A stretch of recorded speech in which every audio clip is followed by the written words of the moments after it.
en un partido como el de hoy. Aunque se haya sufrido mucho. Hombre, a mí me hubiera gustado no haber encajado los goles. Y bueno, el partido se ha dado esas circunstancias, me quedo con el lado positivo que ha sido la reacción que ha tenido el equipo cuando ha ido con el marcador en contra 0-2. Y bueno, y me alegro por eso. Evidentemente, el partido ha tenido dos fases totalmente distintas, ¿no? Una hasta ese 0-2 y luego a partir de ahí es lo que todos queremos ver del equipo, ¿no, Agustín? No, yo creo que no. Yo ahí no estoy de acuerdo. Yo creo que ha sido un partido, el primer tiempo, que hemos salido un poco dormidos, no hemos salido con la intensidad necesaria. Sí es cierto que hemos podido hacer un gol, pero quizá el balón parado ese de córner de Rafa y alguno más, pero bueno, sin mucha intensidad. Sí es cierto que la segunda parte hemos empezado mejor y bueno, en fin, la primera vez que un poquito nos tiraban a puerta entre los tres palos ha sido gol, luego la segunda igual y ya te pones en 0-2. Y sí es cierto que el equipo luego bueno, ha seguido creyendo que podíamos ganar el partido.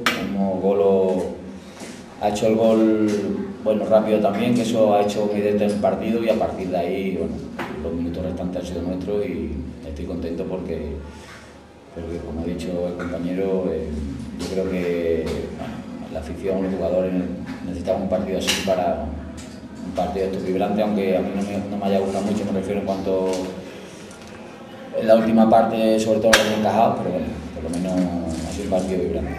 Pero por eso te decía yo que a partir de ese 0-2 que encaja tu equipo, llega el gol de gol y luego una reactivación parecía ahí, al menos del equipo, con más garra, con más entrega, con más ganas, con más todo, quizás, ¿no?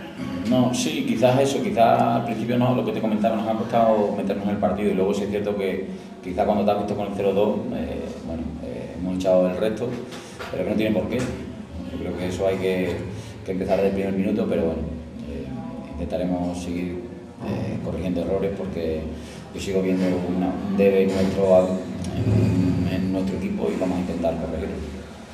Debe ser una decepción para ti que te gusta especialmente trabajar la defensa, los goles encajados. El primer gol es que en la línea de rechazo no hay ningún jugador del Extremadura. Es lo que comentaba, lo que estaba comentando Domingo ahora. Me parece que llevamos 14 goles encajados, llevamos 11 jornadas, los mismos goles que yo encajé en Jerez en 38.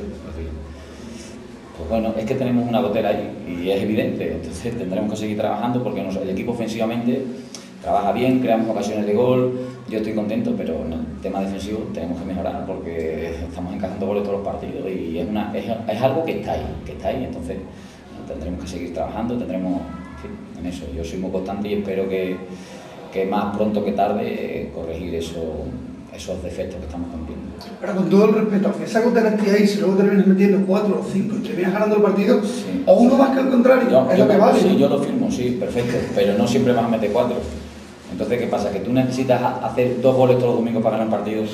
No. Habrá partidos trabados, que no puedas meter 4 goles, que tengas ganado 1-0, 2-0, bueno, pues habrá partidos de eso. Entonces, que no tengamos la obligación de hacer siempre 2 o 3 goles para ganar un partido, a lo que yo voy, ¿vale? Entonces, bueno, esa seguridad la tenemos que ganar y ahora no la tenemos. Entonces, bueno, pues tendremos que hacer hincapié en eso porque yo, insisto, en el tema ofensivo hemos dejado de hacer gol en un partido, me parece. Los demás hemos hecho goles, hemos tenido ocasiones de gol, incluso los partidos que hemos perdido, en fin, y trabajaremos en eso. Yo en nuestro contexto me gustaría destacar sobre todo la jornada de también, que vuelve a darse ese hecho, la grada de lujo que tenía, de nuevo, ¿no? Es algo que está ahí. Perdona. Hablo grada de lujo por Ferre, por Carlos Rubén, por Carlos José Callado, por claro, todo lo que tenías ahí arriba. Es que, a ver, tú te pones 0-2 y o un cambio ofensivo, el único cambio ofensivo que tiene el banquillo era Pablo Carmona. O sea, y yo tengo que estar tranquilo, yo no puedo dar la primera de cambio, tirar el único cambio ofensivo que tengo. Yo tengo que esperar un poquito, tengo que ver situaciones, yo no sé si alguno va a tener un problema. Yo hago el primer cambio cuando me precipito a Carmona, alguno tiene algún problema, se me acaba la pala. O sí, bueno, hubiera sacado a Nono arriba, porque en otra situación no pongo a Nono de extremo y a Mari en el otro lado, yo qué sé, porque no hubiera tenido otra cosa. Entonces, tengo que estar tranquilo en eso. Yo entiendo, saca, sí, saco, ¿a quién saco? Pero es que, en fin, muchas veces desde arriba saca, insisto, trabajaré con uno arriba esta semana. Pero por eso te hablo en descargas de un poco la plantilla, ¿no? Sí, hombre, pero bueno, escúchame, Miguel, es lo que hay. O sea, no vamos, yo se lo he dicho a los jugadores el otro día cuando llegué, cuando supimos realmente lo que tenía Ferre y Troyano. Aquí hay que venir llorado de casa, aquí pañuelos no hay. Es lo que hay y con esto tenemos que competir. O sea, de momento el portero que tenemos juega de portero, tenemos cambios. Bueno, pues ya está, tenemos un equipo juvenil, que hay chicos que están entrenando con nosotros. Bueno, pues es lo que hay, vamos a competir con esto hasta el final y ya está. Y a mí no me vais a escuchar, no, es que no hay eso. Y si un día tenemos que jugar con un central delantero, pues jugaremos. Y ya está, porque es lo que tenemos, no hay más. Y con eso vamos a competir y no hay ningún problema.